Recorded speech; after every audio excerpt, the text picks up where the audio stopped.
How to fix Snapchat login error in your mobile phone or in your Android or iOS phone.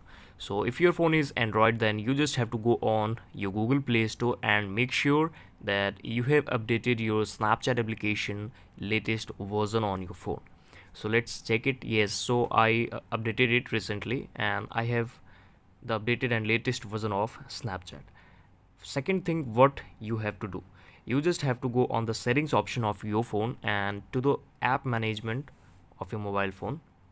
Click on app manage and find Snapchat here. You just have to allow all the permissions and all the terms of this application in your phone, and also you can clear all the cache and all the data, extra data from here.